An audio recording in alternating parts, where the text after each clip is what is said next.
یزید یہ سمجھتا تھا کہ حکومت کو گرانے والا سب سے بڑا جو عامل ہے وہ امام حسین تھے. میں نے ان کو ختم کر دیا، اب میری حکومت باقی رہے گی.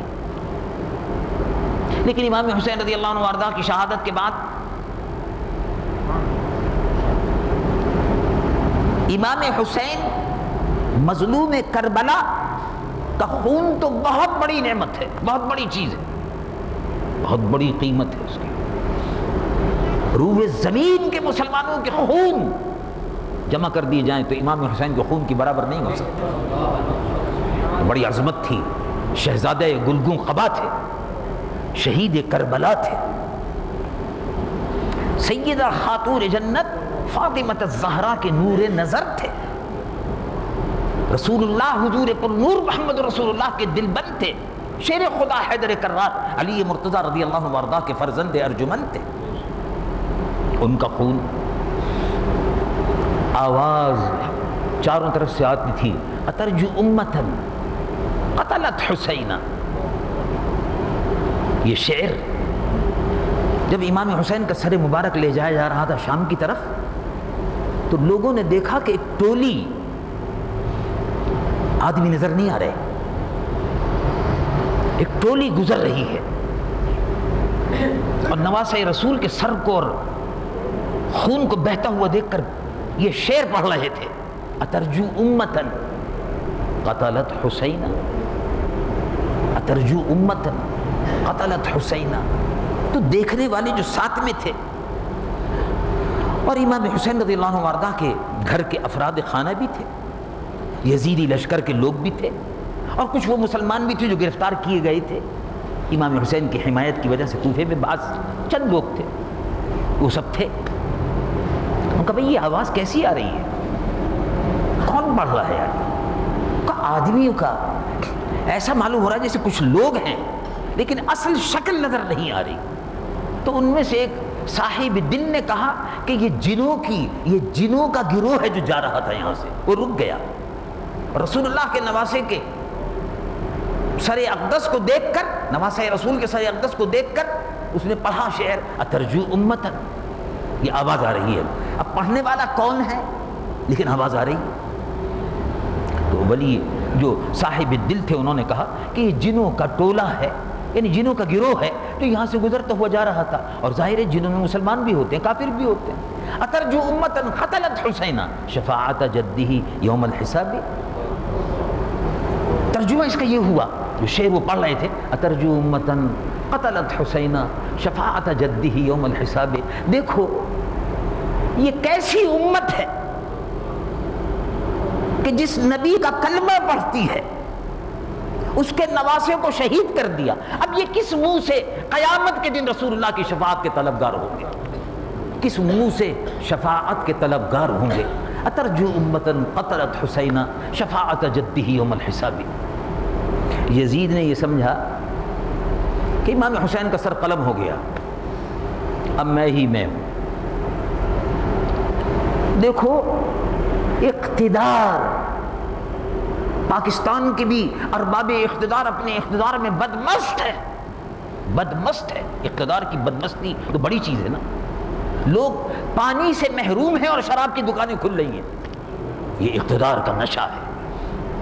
پانی کو کراچی کے شہری ترس رہے ہیں اور شراب کی دکانیں مسلسل کھلتی جا رہی ہیں، اس لیے کہ وہ حکومت یہ سمجھتی ہے کہ اس کی آمدنی کا ذریعہ ہے. اور دوسرے یہ کہ حکومت میں ایسے لوگ ہیں کہ جن کا کام ہی صرف یہ ہے کہ شراب و کباب میں مدہوش رہیں، اور وہ چاہتے بھی ہیں کہ قوم جو ہے شراب و کباب میں اسی طرح سے مدہوش رہے. اس قوم میں غیرت مند، دین پر جان دینے والے اور دینی اقدار کو زندہ رکھنے والے لوگ اور غیرت قومی جو ہے وہ اس قوم میں سے ختم کر دی جائے. اور امریکہ، اسلام دشمن طاقتیں بھی یہی چاہتی ہیں کہ مسلمانوں سے غیرت و حمیت ختم ہو جائے. چنانچہ یزید نے یہ سمجھا کہ شاید میں بھی ہمیشہ اقتدار میں رہوں گا. جیسے ہمارے یہاں بھی پاکستان کے بہت سے بزرگ جمہر اور ارباب اقتدار بڑھ کے مارتے رہتے ہیں، ہم کو کوئی ہٹانے والا نہیں، ہم کو۔ یزید بھی اب ہم کو کوئی ہٹانے والا نہیں۔ بیچ میں سے کانٹا ہٹ گیا، لیکن زیادہ عرصہ نہیں گزرا، 2 سال بھی پورے نہیں ہوئے، شکار کے لیے یزید نکلا، شکار کے لیے یزید نکلا۔ یزید کی حکمرانی کا مرکز تھا دمشق۔ آج بھی دمشق موجود ہے، دمشق آج بھی موجود ہے، جامع اموی آج بھی موجود ہے، لیکن یزید نہیں ہے، یزید نہیں ہے، حسین موجود ہے، ہر گھر میں،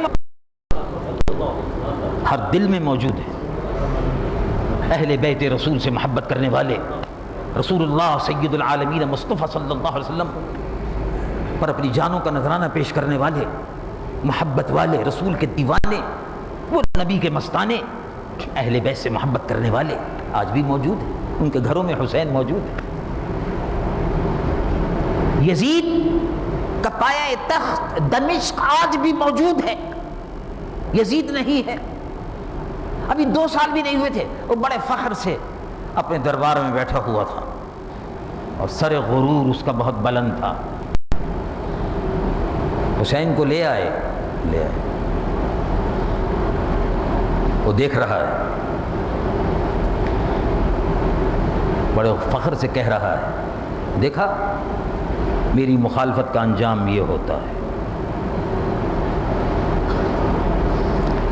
خیر اس کے بعد دربار میں مکالمہ ہوا، امام زین العابدین آپ کے صاحبزادہ گرامی قدر، جن سے یہ پوری نسل چلی ہے بعد میں، رضی اللہ عنہ وارضا، امام زین العابدین نے جواب دیا، میں اس کی تفصیل میں زیادہ نہیں جاتا، وہ بہت بڑے خطیب تھے، آپ کی ہمشیرہ محترمہ نے جواب دیا، خطیبہ تھی، خاموش ہو گیا، شرمندہ ہوا، سر مبارک کو لے جایا گیا۔ اب یزید یہ سمجھتا تھا کہ میں حکمراں ہوں، 2 برس پورے نہیں ہوئے شکار کے لیے نکلا، ساتھیوں سے بچھڑ گیا، ساتھیوں سے کہتا تھا پانی کی تلاش کرو،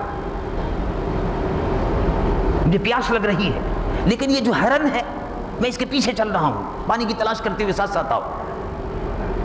وہ ہرن کا شکار کیا تھا، ہرن کے تیر لگا تھا یا نہیں لگا تھا، بہرحال وہ نکل گیا، وہ پیچھے پیچھے گیا، کہاں نہیں گیا، کہاں مرا، کہاں کھپا، زمین نکل گئی، آسمان نکل گیا، کیا ہوا کیا نہیں ہوا، یزید کی قبر کا پتہ نہیں ہے، یزید کا نام و نشان نہیں ہے، اور امام حسین قیامت تک زندہ رہیں گے۔ یہ ہے انجام ان حکمرانوں کا جو یزیدی کردار ادا کرتے ہیں، اور وہ ہے حسینی کردار امام حسین رضی اللہ عنہ وارضہ کا، کہ نیکی کی قوتوں کو مجتمع ہو کر بدی کی قوت کو چیلنج کرنا چاہیے۔ جو لوگ بدی کی اور برائی کی قوتوں کو چیلنج کرتے ہیں وہ حسینی سنت پر کاربند ہوتے ہیں، اور جو اقتدار کے نشے میں بدمست ہو کر اسلام کی جڑ کو کاٹنا چاہتے ہیں ان کا حشر یزید جیسا ہوگا، ان کا نام و نشان اس دنیا میں نہیں رہے گا، اسلام باقی رہے گا اور باقی سب ختم ہو جائیں گے۔ اللہ رب العالمین جل جلالہ عم نوالہ مجھ گناہگار و سیاہکار کو بھی اور آپ کو سب کو ہمیں عمل کی توفیق عطا فرمائے۔ وآخر دعوانا الحمدللہ رب العالمین۔ سنتیں ادا فرما لیجیے۔